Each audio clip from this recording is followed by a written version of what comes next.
Look, we on the mark, mark, mark, mark, mark. We on the mark, mark, mark, mark, mark, mark. Welcome to On the Mark with Mark Clark. Mark, bringing you entertainment news, interviews and hot topics, lifestyle news, sports and more. With fun and informative content. Got it locked in.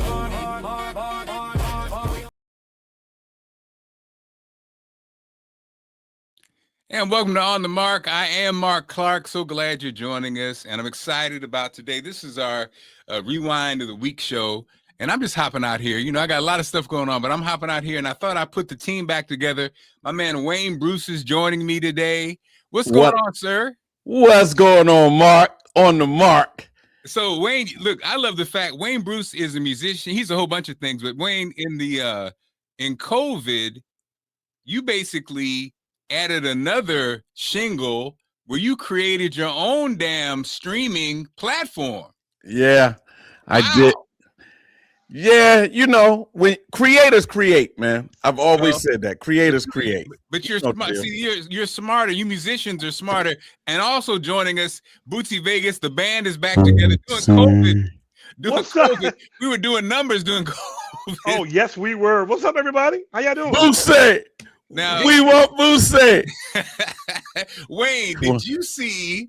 I don't know if you had a chance. Did you see our man become a star this summer when they redid Summertime and Bootsy was acting as Will Smith with the? It was dope, man. It was dope. That dude Bootsy is super talent, man. Hey, man. And you know what's funny is shout out to Jazzy Jeff because that was his idea, him and Raheem's idea. And I was not liking the idea, but I will say I went with it, and it worked great because now Mark loves me and singing my praises. So this is great. The funny part was I didn't know. So when Bootsy told me, okay, y'all, this is Bootsy Vegas, by the way. Bootsy just joined the chat, and of course Wayne Bruce, the Wayne Bruce. These are the guys when I'm randomly in my car and I hear a song or something. The first call is it depends. If it's go-go, it's gonna be Bootsy. If it's some jazz, if it's jazz or philosophical, it's probably gonna be Wayne. Or I might even do both if I can't reach them. But both of them are better than me because they both actually do pick up on the first call. And let me tell you something. Wayne Bruce, here's the thing though I will say about Wayne Bootsy that people may not know. Don't let this little smooth face fool you. Wayne don't be playing with everybody, okay? You don't Wayne Bruce don't just let everybody get to him. So that's the part I forget because Wayne, you know, we sweet with Wayne, but Wayne don't just be letting anybody just get on him. So, you know, that's true. Wayne, I never said that publicly, but I appreciate you, Wayne, because I saw it in action. And Wayne to get you right, let me tell you something. Wayne's worked with every damn musician in America for the last 50 years. And Wayne will be if you ain't on time, if you don't know your parts, let me tell you something. You do not want to get on Wayne's bad side. So Wayne, I'm sharing. People don't know this about you, but I'm sharing about you, buddy. Y'all are funny, man. Look, I love both of y'all, so it's easy, man. It's easy with y'all, man. Well, I will say this. I have bumped into Wayne Bruce at the most luxurious instrumental concerts randomly all the time. I go in and see this big production at the MGM, and who's running everything? Wayne Bruce. I'm like, Wayne oh my Bruce, God. Baby. Don't get it twisted. And everybody always say, you don't know Wayne Bruce? I get that a lot. So you know what I mean? Well, and then Bootsy, giving your props, Bootsy, people don't know that you sat at the knee of Earth, Wind, and Fire as a young kid. So having access to Maurice White for real, like, I mean, on tour with him behind the scenes, that in itself, Bootsy, we have these, and I think a lot of times people, because you are younger and because they don't know your history, they don't know. So they just be like, oh yeah, Bootsy, the go-go guy, Bootsy, but they don't understand, like, you know, and it's like, it's my secret weapon because I'm like, when I had the, Wayne, I don't know if I told you this, when I had it hit me like, wait a minute, David Foster produced Earth, Wind, and Fire? Right. But the funny part is it's almost like so obvious with the horns. It's so obvious because you hear Chicago, it's like it's obvious, but until you go, oh, yeah, of course. Yeah. It sounds totally different. David Yeah. Foster, Earth, Wind and Fire, and Charles Stepney off Earth, Wind and Fire. I say this all the time. Are totally two different bands. Wow. It's a Wow. fact. That speak on it because I will say that with David Foster and Charles Stepney, they were one of the few musicians that Maurice let play on Earth, Wind and Fire records.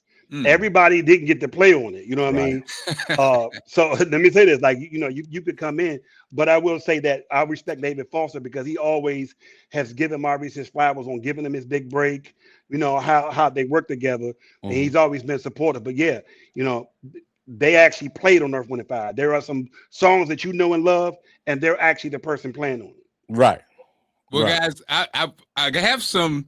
I was going to do headlines, but I'm going to mess around with headlines because I know Bootsy, you got stuff to do, and Wayne, you do too. No, 'cause no, I I'm called you good. guys I'm good. last I'm minute. good. I'm good, baby. I'm good. good. I I'm cleared good. the schedule. You cleared I'm the good. schedule, so Let's we go. I'm good. we end up talking music, and oh, wait a minute now, Gavin, Gavin Montgomery's in. I'm gonna have to get Gavin in here too, and so we'll do the first part. Gavin, put your email in the comments, man, if you can. I don't know if you can, but so guys, as men of a certain age, I gotta say, and you guys are real musicians. I was a baby musician. Okay, I was the guy that did play in jazz band and through college and played in bands and stuff. And I was the guy that saw Count Basie in middle school. And my teacher told me Count Basie was dead. And I was like, I was in 4th grade, and I was like, no, he's not.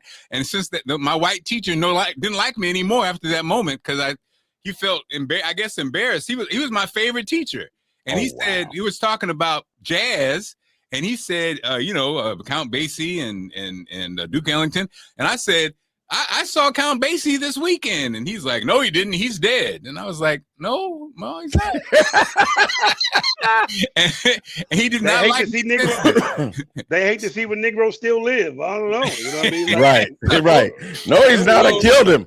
And so as a guy who, and again, that's why I love you guys, because we have these kind of conversations.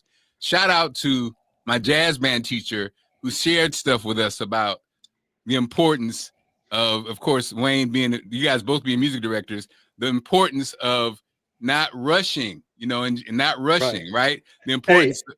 Hey, I have the funniest Count Basie story ever though. Shout out to Ray Brown, the horn player from Earth, Wind and Fire. Ray Brown, he actually played for him. Earth, Wind and Fire horn players would play with them when Earth, Wind and Fire wasn't on. And I remember he said that Count Basie, how you learned to be in his band was he gave you a book with 100 songs. And Ray Brown said, well, what are the 15 songs he playing? He said, no, learn all 100. You had to learn all 100 songs, and he would call them out by numbers. Come on now. Shout out to the great Michael Rebel Brown from Earth, Wind and Fire, Louis Satterfield. They got fired the first day because he said that he told them to learn the songs. They practiced with 15, but he said learn it.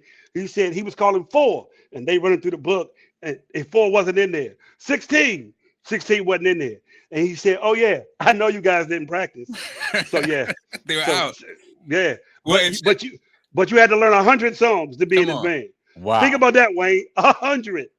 Wow. That's like the Prince thing, man. Prince, you had to learn 100 for the interview, for the audition. Wow. Right. I heard that too. And shout out to my man Mike Scott, guitarist Mike Scott. Shout out to Mike Scott. Great DC producer legend, but just DC worldwide legend. Right. And shout out to Marcus Anderson and the young kids who were on the young dudes who were on the last tour with him before he did the solo. But hold on. And the other thing for musicians is you need to know this. And you had to be able to read the sheet music. Because that was the other thing. With Count Basie and Prince, you got to learn 100, and you got to be able to read the sheet music and be able to still play it by feel.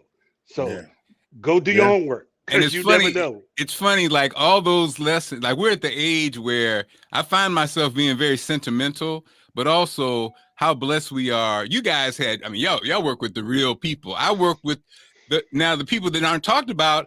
Is when I'm Springfield, Illinois, where I'm from, it was a teacher's town. So I got exposed to a lot of things that kids don't get exposed to because these guys admired the Count Basie. So I know Sammy Nestico probably wrote all those arrangements that he had them whatever. I know that the drums set up the horns in Count Basie. I know about tempo, the importance of not rushing when you're trying to swing, right? To keep the bass, you gotta not rush. I know the importance of the variation of the volume, which Count Basie was a master of, right? And so all these little things, and so in your minds, as we saw technology advance in radio, so go from turntables to carts to CDs to streaming, you guys saw the electronics come into music. And so I'm saying all this buildup because AI is here, right? Ooh. And it's funny how it wasn't even what we were freaking thinking of. It was in our minds, automation, I remember automation. And so in automation, you're like, okay, but no, it's a whole different thing. So I don't know if you guys heard it when I started the show, my new theme song, which is AI generated. AI generated. I just typed in. Welcome to On the Mark with Marc Clark. Mark bringing you entertainment news. I just typed in mid-tempo. So you have Timbaland to thank for that. Right. and one more Bootsy before we. Now this is funny because I wrote this for Sydney. I wrote this. Listen to me. Now, that's what's gonna happen. Cats be like, I wrote that song. Did you? I wrote it. Yeah. This song was it was a birthday song for my daughter, but it was a little too sexy. But it was like, what? But anyway, this was AI, and they do a video too.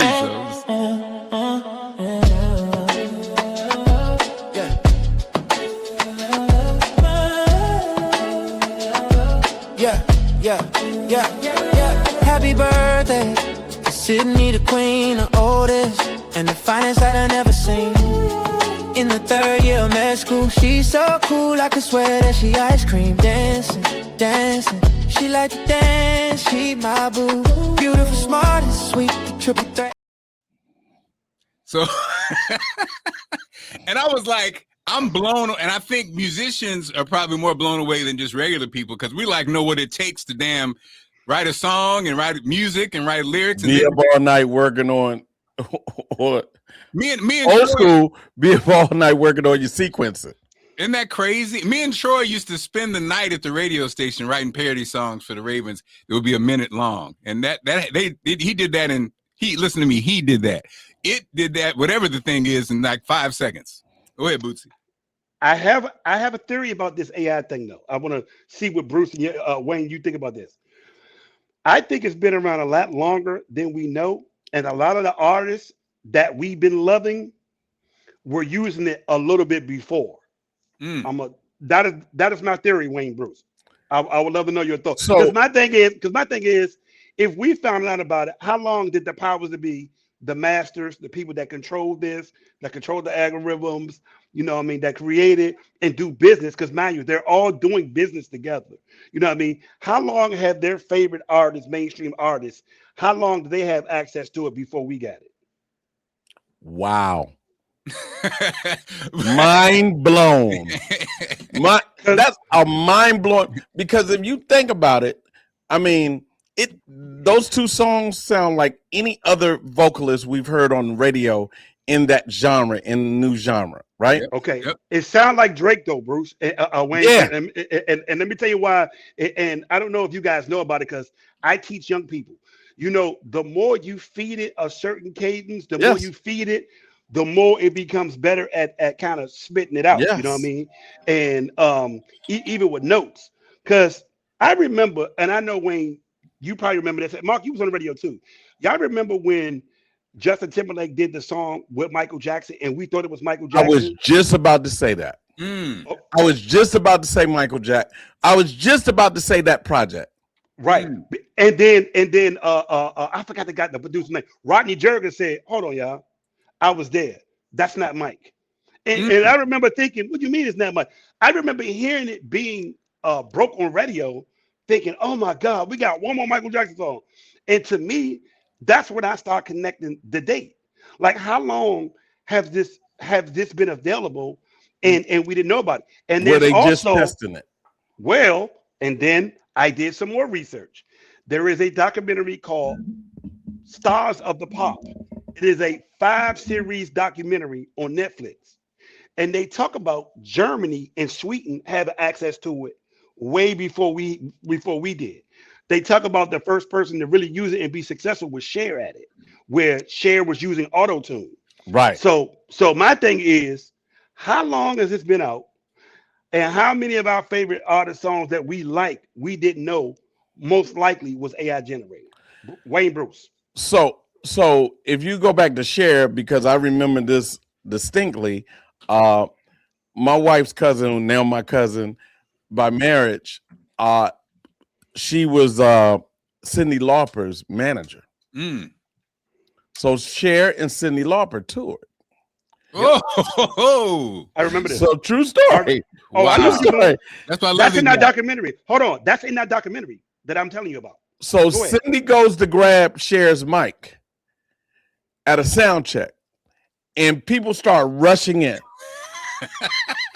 And she says, "What's wrong?" It's like, snatches it out of her hand. "You can't use this mic." It's like, "Why can't you use the mic?" "It's a mic. We tested. We had sound check." Cher's mic was set up on auto tune, had a whole rack before we even knew it. That was the song. That was the song. That was the song he's talking about.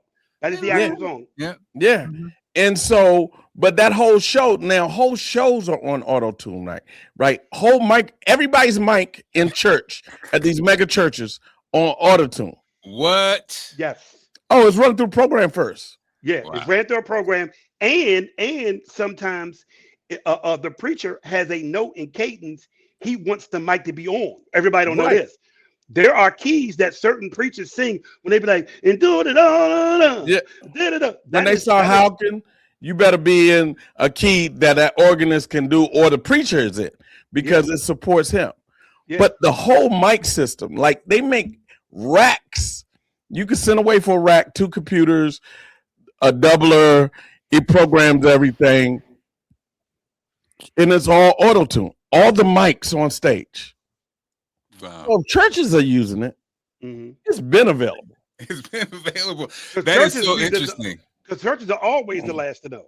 Churches are always the last to know. They're always the last to know. But they do great productions though. Right. Think about church. So they're coming from Tourland.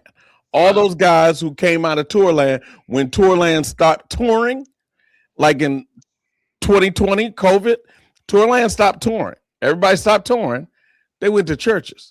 And who got them first was the Midwest churches, like the Midwest mega church. Now think about those church compounds, man. They are almost $1 billion compounds. Wow. Like you go into those big cities in Texas and Oklahoma, and those things are billions. Keep elaborating. Hold on. Keep elaborating, because word on the curve is the Cowboy Carter production team came from a church, which I was told. I can believe that. I can believe it. Look at it. They were, Joey Osteen. But I've heard that no, Mark, I'm not joking. The production, a lot of the production stuff that starts, that's where they're housed, and that's where they learn that. Wow. I mean, remember Broadway uses it a little bit, but Broadway is not a place to really grow. That's a cemented land. It's hard to break into. California, movie land, you're not doing any musicals, any kind of production like that. Only places the theater majors can go and learn. Branson, Missouri, where Speak on it. Nashville, all those places that are set up for performances. So they took all that knowledge into the church. And mind you, there's a hub in the district in the DMV for that. Shout out to the Glenard Church of Glenard. First Baptist Church of Glenard. First Baptist Church. Yeah, they do Christmas plays. They do stage. They do everything. And rest in peace to the amazing Aaron Spears, who was Usher's drummer, and Ari Grando's drummer, who was the guy over there. Because when people needed to know what the new in-ears were and the new softwares, literally, that's where you would go. Is that the church to be having the live animals on Christmas? What's the big one with Evangel Six Temple. Flags? That's Evangel Temple. Is that what the white? They were first. That's Evangel Temple. They had the whole all-star roster of gospel. We'll talk about them later. And I was like, my running joke was they had a camel at Christmas. They was like, they were not playing. Shout out to my college friend Joseph JoJo Collins in the building. What's up, Joe? You know, I'm talking about college radio, and I did something that was the worst. This is something, and JoJo, I don't think JoJo, I'm about to divulge something I never said before. So you know how, what's funny about groups, from bands to working in tech, anytime you're a part of a technical crew, you become super close, right? Right. So JoJo was one of the cats like me, always at the radio station. So JoJo lost his keys. He was always at the radio station. He lost his keys, and he was, you know, how people be like, has anybody seen my keys? And I was, no, anybody seen your keys? So I remember one day I was at home and I wore a different coat, and I reached in the pocket, and JoJo had the big janitor keys on there. And so what I did was I just put them down on a desk and walked away. Joe, Mark had your keys, man. The whole time. The whole time. The whole damn time. And Gavin, I just sent you a link if you want to hop on, because this next thing I want to hop on, guys. I know, you okay? You guys got time. So the dress. The dress. So look at Jojo said, you're so wrong for that. I'm sorry, Jojo.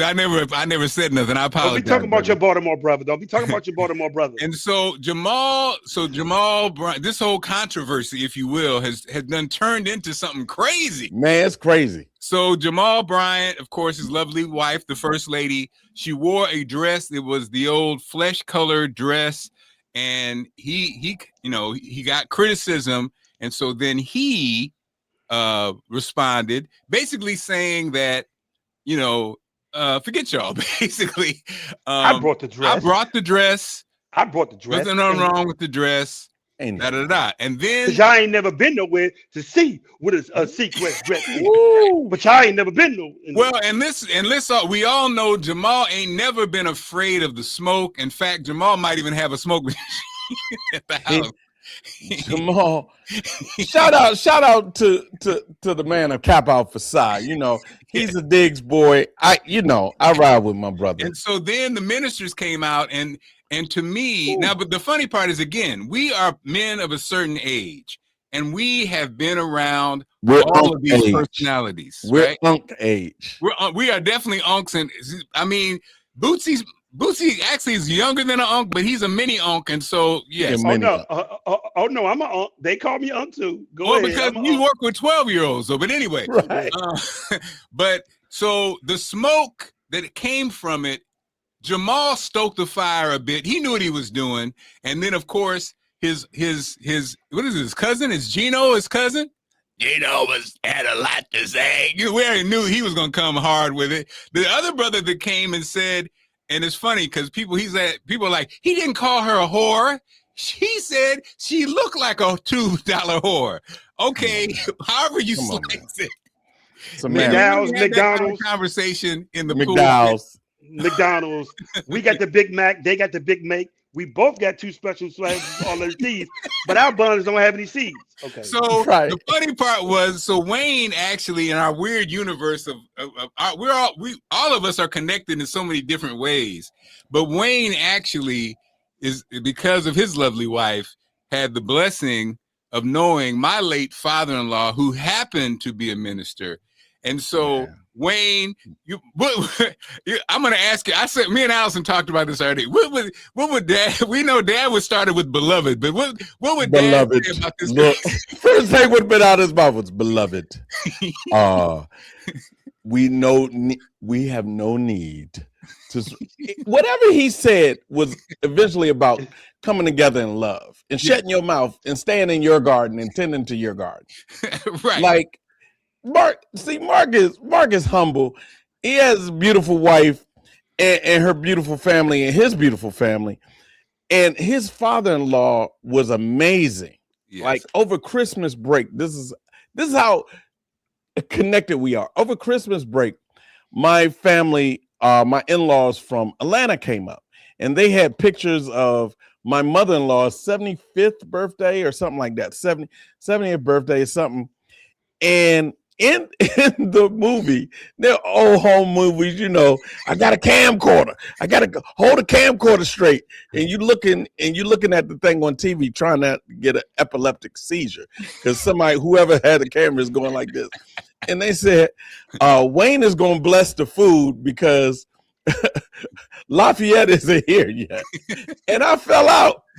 And Reverend Lafayette Seymour was Marc's father-in-law, but he was also the minister for my wife, and I had to talk to Lafayette before I married my wife. So he came later, and just seeing his father-in-law, his mother-in-law, man, it was amazing. They were amazing people, but he would have started with Beloved and further went into mind your business and love somebody and stop hating. Did you see the pastor who was actually saying the F word? Yeah. And if I see him, well, the internet is not undefeated. So somebody put the minister that called her that said she looked like a $2 whore. They put him in a dress. In the same dress. And so that then stoked the fire. And so my man, I guess that's his minister. So he then put threats down. Like if I run into him, if I see him, and I mean, I'm sorry, Bootsy, you were saying, go ahead. You had your hand up. Bootsy, you ain't got to raise your hand. No, I'm listening to everything, but I just wanted to add in that Allison Seymour's father was classmates with Marion Barry and Maurice White at Booker T High School in Memphis, Tennessee. So I got a connection as well. Isn't that crazy? Once again, That loop is crazy, ain't it? Wow. Yeah. And look, they went to Fisk with my mother-in-law. All of them went to Fisk. See, look at God. See, he put us together today. All of them went to Fisk. Marion Barry, Lafayette Seymour, Alice's mom, my mother-in-law. Crazy. Wow. Crazy. And they all would basically say, keep it moving, because mom as a first lady, as you know, Wayne, would have never worn a dress like that. But at the same time, that always said with no condemnation, no judgment, and no criticism. Right. So at the end of the day, and when we say that, people, I think what I do realize is when you talk about religion, I mean, religion is everybody's belief system. So people believe what they believe. And I understand, we understand the criticism, but it's just, again, where's the humanity in all of it? And I think that's the part. Isn't that where it's supposed to be, the humanity? That's where it's supposed to be. But let me say this, because I'm gonna go and jump in like double dutch. Number one, Black people at this time, we got to do better. When you're leading people and you're trying to develop where you're spiritually guiding people, you're spiritually motivating people, there need to be an expectation and a standards of how we're going to present ourselves, because we got to be conscious of what we're doing to people that are following us. And to me, you kind of look at it where you're now in this situation, and I'm cool with Jamal Brown. That's my guy. I'm cool with him. But you finally get to where you want to be. And in the midst of Trump era, ICE, midterm elections coming, this is what the pulpit is now turning into. And I just wish that at some point, everybody would realize the value the church has, the value of it has in galvanizing our community, because let's be clear, Martin Luther King's birthday is Monday. The greatest political leader we ever had came from a church. And I just wish sometimes that they would remember what's important, what's needed at this time, and let's pick and choose the battles wisely, but also be conscious, because I know Mark has daughters. I have a daughter, Wayne. I don't know if you know, I mean, if you got a daughter, I got 5 goddaughters, bro. Okay. So you already know, like, for real. Yeah. So yeah, you're Uncle Real. But we really got to do better when we're leading. And what are you really there to do? Was it that important for you to respond and then to go there? There are more important things to do. You have a midterm election that could really affect the next 4 to 5, 2 to 3 generations. Do something more. You got these people in your church in Atlanta. You got all these midterm elections. It's time to galvanize. Yeah, you led the boycott with what was the Target, right? Okay, cool. What is the next stage? You know what I mean? And I just wish they would they would line up and realize that there are bigger things that our people need to deal with. And when you got these people in front of you that need your leadership, let's focus on something different. Because to me, it's, what use if you got it, if that's all you're doing it with? You know what I mean? And a real leader don't have to address everything. A real leader that's leading everybody, that's on a mission to guide people, he picks and chooses what he's going to respond to and what he's going to highlight. That's my opinion on it. Yeah, no, and I don't think we disagree at all. I think, but it is. I will say this: what people pay attention to is also the thing. You know what I mean? Right. People, because like even right now, what I've noticed, I had it loaded with the Corey Holcomb, Anton. Did y'all see that? What was that about? I'm from Detroit. What I mean, right? And so say it again. I think we have given a lot of conversation to positive, so maybe we do dwell on the negative a little bit. Because when I went to YouTube, guys, the thing I'm noticing is YouTube has turned into just a cesspool of negative, and even the reaction videos, we do reaction, but I think we have a more in-depth reaction because again, we talk about real things. So here's a little bit of the exchanges if you didn't see it. Respect for you when you start dancing and kissing Caucasian males' ass. But I don't. Don't do that in front of me because I'm not an ass kisser of nobody. Yes, you are. You suck the black people right now. You doing the easy shit. What you do, let me tell you what you do.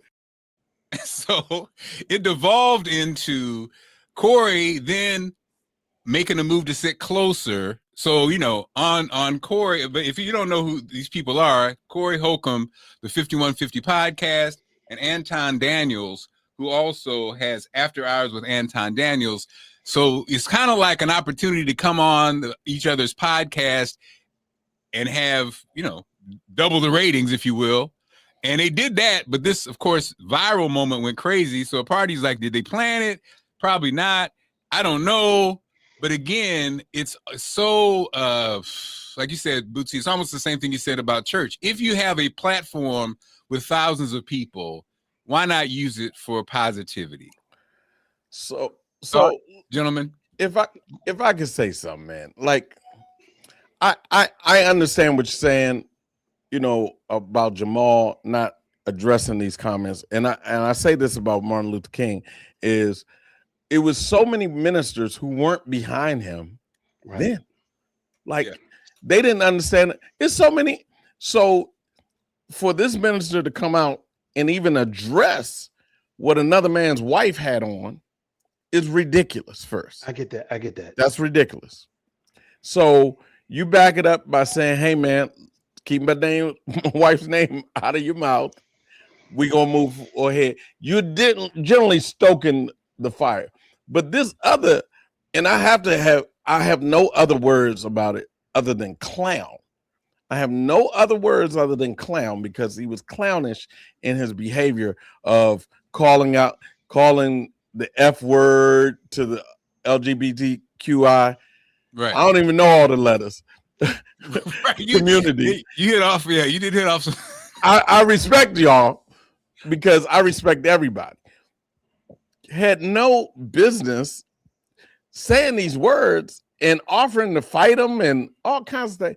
Yeah. But you got to remember, everybody wasn't down for Martin. They celebrated Martin after he was passed. But everybody wasn't, after they got the benefit of his labor. Got you. I got you. Right? I got you. So my question to you is this, though, Bruce. My question to you is this, right? So do Jamal Bryant got to respond to everybody that says something about his wife, though? No, you're exactly right on that. Like you got to understand with sometimes kings can't be worried about what comes out the mouth of people who aren't royalty. Right. When do you know to cut the conversation and move on? Because I'm leading a ministry and it's time to move on. Right. Like, are you not smart enough to know that if you keep engaging, you know what I mean? That's where this is going. And what you're there to really do, which is serve and inspire, you're losing all of that. You know what I mean? Yeah, you take away from your mission. Yeah. What everybody's there for. Yeah. And I think that is kind of like you said, I think I keep saying men of a certain age. I think that is the thing that both with Jamal and the other ministers who responded, and to the brothers that have this podcast. When you get to a certain age, I think, you know the quote in the Bible, but I get it. I get it because, like you said, Bootsy, what is the end result? You know, Wayne and I have been married for a long time, and I don't know what age when it kicks in, Wayne, but there is a time when it's like it really does kick in. You finally get it, right? Your wife says something that would have triggered you, and y'all would have been fighting for 2 days. Now she says, not speaking for 2 days, and you're like, it don't happen no more. It don't happen. You're It's like, not that. It's whatever. not apathy. It's not even apathy. You just go, what is just like Wayne, I had this thought today, and you know this too, sadly. Bootsy, you do too, sadly. I get emotional. Our parents. those little nagging things your parents would do. Yeah. Those little, can you come by? Can you bring the kids? Can you get me some coffee? Can you get me a biscuit? All that stuff that you be like, I'm busy. Right? You give a month's life savings to do it again. Right. That's a fact. And I told my it goes into my youngest goddaughter, right? My youngest goddaughter doesn't understand how Unc works. She Unc this and Unc that and Unc this. And I said, hey man, your mama is my friend. Don't mess with I don't let people bother my friends. Yeah. So stop being a pest to your mother. Stop. That's like she's my friend. But Unc, I get it. But the reason you're about to graduate college is because of my friend. Yeah. Let's go and let's be who we are, because you're gonna miss these times. Like you're gonna miss her nagging. Like you're gonna miss, hey, man, the stuff we learn as we get older. Yeah, the stuff we learn as we get older. But to put a bow in this conversation, I will say this about this Jamal Bryant thing. Okay, we're talking about when you get to a certain age, you learn to do stuff. But I do think there's certain things in a leadership position you should know and have an understanding of. Being older is one thing, but leadership in a leadership position where you're leading people, you got to have a different sense of awareness and understanding of what it is you're trying to do. And Wayne, I know you know this because you got to lead multiple personalities for one objective. We're all going this one directive. I just wish that, sometimes, Jamal and other pastors, no matter how old they are, remember that you're in a leadership position, and when you're in a leadership position, guiding all these people, you have to definitely look at it and think from a different lens and understand, is this best for everybody that I'm leading? And that's just what I wish certain people get to, because to me, it's becoming a lot of ratchet distraction. And I think the worst place, one of the most sacred places that I felt like people could get some things from was from the Black church. And when we lose that, like we've lost music, like we've lost hip hop, we in real trouble. And I do think a lot of the situations that we hear that we're dealing with, that our kids are dealing with, is because we don't have a sense of that. And we're losing everything that was sacred to us. That we created. And but one thing about social media and all this is the gift and the curse. And sometimes you become enamored with the fact that you're getting a response from this. But once again, if you're in the leadership position, trying to lead and guide your people, and you're following the Bible, you got to look at it from a different lens. That's what I wish people, and sometimes you ain't got to wait till you're older to do that. As a band leader, as a young person, I knew that. I just wish they would focus on that, because our people are in trouble. The world is in trouble. And for Black folks, we need a place to organize and galvanize ASAP. And when we lose the Black church, we really in trouble. Well, the irony of it all is that, as Wayne mentioned earlier with my father-in-law, the irony of that is actually everybody we've mentioned, from Jamal to all the ministers that commented, they all, in a sense, obviously miss that. You know what I mean? Mm-hmm. But like my late father-in-law, who had a grasp of it, he didn't have the millions of people following. Because a lot of people, a lot of times we ain't ready. And so it's kind of like a catch-22. The church is dying. Jamal's gift is he knows how to move the people. He knows how to get people to join the church. My father-in-law's gift was he was the real deal. He was the truth. And ain't nobody trying to hear that. and Dad even said, beloved, give expecting no thing in return, not just to this church, give it wherever. You don't have to give it to the church. Give it to the universe. People wasn't ready to hear that. You know, I remember it's almost like all those concepts. It wasn't about church building for him. It was about human building. And people aren't ready to hear that. And so you have almost like all these people that have commented have decent congregation. They're holding on to the church, which is in a lot of ways dying because you can't get people to come through the doors. So sadly, they're using the tricks that you use on social media to get people to come through the doors. And so this is the loop that we're kind of in, Bootsy. So I think you're right. It's not an age thing. It's like giving people what they need. But sadly, sometimes people don't want the medicine. So what do we do? I think that's where we are politically for these people that are elected officials.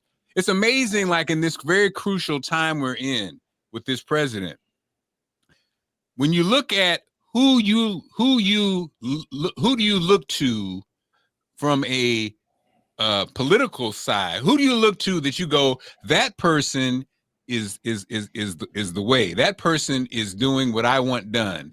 And I think sadly, there are very few people. Like some people have shown one side, but then they haven't shown the other side. You know, like matter of fact, I probably, you know, there's probably one or two people that you'd be like, okay, I kind of vibe with this person, but I can see the play that they're doing. It's not really about me. It's about da-da-da. So I think we're kind of at a crossroads, and always have been as a people and as Americans. Like that, like you said, Bootsy, it's not an age thing. It's really like being the truth, and I don't know who's being the truth. So I'm sorry. go ahead. No. Go ahead, Boost. Nope, you go, Wayne. You dropping now. You got the wisdom, Wayne. No, Wayne, you go. So I'm just old. I ain't got the wisdom. I'm just old. So I resemble that remark. So look, man. I think what we like to fun and joke, right? Yes. I mean, we can fun and joke, and we can talk music, and we can talk all these things. But right now, what's pressing us is what's in our country. And no matter how you do it, it's like a toothache, right? You could go get veneers, all that stuff, put on a suit, whatever. That wisdom tooth is grinding at you every day. Yeah. And eventually will abscess, and you're going to have to remove it, right? You're going to have to remove the tooth. So we're going to have to remove this climate we're in.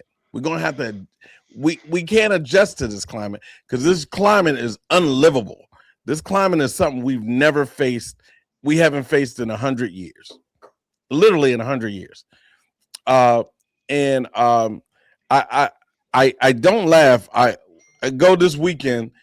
Prime example. I celebrate my my cousin, my oldest living. Well, she just passed. We're going to bury her this weekend, and she passed at 105. Wow, a few weeks ago. 105, and she would have been 106 in 2 weeks. So she was 105, and I saw her a week before she left, right? And even then, her main message was love. Oh, I love you. Just want you to know. And I used to always say, hey, Cousin Mary, it's your favorite Wayne Bruce, right? And her last thing, one of her last things to me was, we're going to tell everybody that you were my favorite. She wanted to make me feel good, even though she knew she was transitioning. Wow. Like she was in process. So one, your father-in-law would have said, love everybody, man. Yeah. Even if they don't love you back, love them. Because that's what you put out. You know what I'm saying? And karma is the oldest lesson we get. Karma's here before they wrote the books. What you put out is what you get back, right? So even in your protection of your rights and everything, put out love. Even when people hate you, put out love. But set up that we are in a quandary here, to say lightly. We in a mess, bro. Mm. And the fact that we go at each other over our wives' dress is a distraction. And who's paying for that distraction? So I say Boosie is absolutely right to Jamal Bryant, my brother. You got to look past some stuff, even when it includes your wife. Like, you got to look past it. You can't play by the man rules, because you don't even know who's paying that person to upset you, to throw you off track. Wait a right? minute. Wait a minute. He Here had we the go. largest boycott in America. Wow. The largest boycott in America. They shuttered doors of one of the biggest companies in America. They were shuttering the doors down. They closing stores. Wow. Jamal Bryant is at the front. So you go, your wife, you buy a beautiful thing that you think won't hurt nothing, and somebody say something about your wife. You ain't gonna talk about my wife. Oh, bro, you don't even know who's paying him to talk about your wife. Ooh, and you sitting on that, what, 200 acres of land in Georgia? Come on, man. You don't even understand who's paying them to talk about your wife. And you did something that most people can't do. Organize black folks to move in one direction at the same time. Woo! And you know what they do? If you saw a black person coming out of Tarjay, you was looking at him crazy. You like, what you I almost broke. I'm telling you, I almost broke at Christmas because I needed some batteries, and they look like the only places open. And I said, that gift will wait a day. Because that is probably the greatest weapon black folks got in America. Remember, the greatest thing we talk about, let's go back to Martin Luther King, was he started that bus boycott and bankrupt Birmingham and changed redistribution, and everybody was freaking out. That is the one weapon that could affect change the quickest right now. Wow. Stay focused, Jamal Bryant. Well, Stay focused, Jay. Jamal Bryant, Dr. Jamal Bryant, Reverend Doctor. Come on there, bring it. Stay focused, man. With that, y'all, we're going to wrap it up. So we'll start with our senior, Wayne. You go first, and then Bootsy. What you want me to say, man? Final words, Boots. Final words. I'm going to invoke somebody who I greatly admired. He was not in my fraternity. He was in another fraternity. He was in same year. He was in Omega Psi Phi. He let you know it every day, and every outfit he wore, he had a Omega pin. And I want to invoke Marc's father-in-law, who was the late Reverend Lafayette Seymour, who married me and my wife, who I had to counsel with before I married my wife. Wow. And yeah, the whole deal. Wow. Let me say, I knew Wayne. I knew Wild Wayne. No, I'm not joking. I didn't know Wild Wayne. I just knew Wild Wayne. I knew when Wayne was in, Silver Shadows. With his, I was in the wild. Wayne had every hot hairstyle there ever was, and he still has hair. It's amazing. He's one of the few that did it. He's one of the few, because I do think the curl was contributed to male pattern baldness for black men. But Wayne proved him wrong. Hey, look, man, I want to invoke him and say, beloved, love. I like just that. Love. Just give out love, man, and give out the aura of that dude. So I honor him. I honor my cousin, my 105-year-old cousin, Marion Tyrants, as she is off into another place in space. And I offer those elders, man, that they know what they talking about. Believe them. Love somebody. I love it. Okay, Bootsy, that was good. What you got, Bootsy? Yeah. I don't know how I'm going to top this, but I will say I want to invoke and give love to the amazing Allison Seymour for this one reason. So everybody know Allison has this gift. Allison has a gift to get in the room. I have 3 students who are in college who are now, how do I put this? Beginning the process of how do I, I guess I can't. You can't put it any other way. Yeah, be careful. That's all you got to put it that way. Yeah, because what I mean. And I will say that her gift was, they were around her at a young age. She laid out a route for them, told them to pay off the benefits, and to see this now come to fruition as they begin the process. One of them is my child is, really crazy because we had a conversation 2 days ago, and I'm like, and the first thing that person said, yeah, but I'm going to call Allison and see what she thinks and all that. And it's like, man, like, the amazing of when you bring these amazing people who give love, but sometimes we forget that a lot of these kids just need some support, love, and a route. And that Allison Seymour puts stuff in kids. Like, I don't know what it is for people to see her, be around her, see her, and say, that's the route I'm going to take. And then these many years later, literally, I'm watching that happen in real time. So I Mm. just want to get, what I mean? I want to give her that because, what I mean? It wasn't my idea to do it. So, it wasn't my idea. But to see this come to fruition with three different amazing females who took three different journeys, but was inspired by this lady, that was inspired by the love and with the constant positive reinforcement, and what I have to thank her for is the access that she allowed them to have to her, despite being a wife, having her own three daughters. You know what I mean? Because some days I be thinking, man, Mark one day gonna call me and be like, why is all these people calling about wife at this time? So, but thank God, and I just wanted to really, really thank Allison for that because, this, to see what this is leading at is just amazing. So, Well, just I'm want going to to say do that, mine man. for you, Bootsy Vegas, who has, I know that graduation rate's around 90 something percent. But the thing about Bootsy Vegas that I love so much is that it's not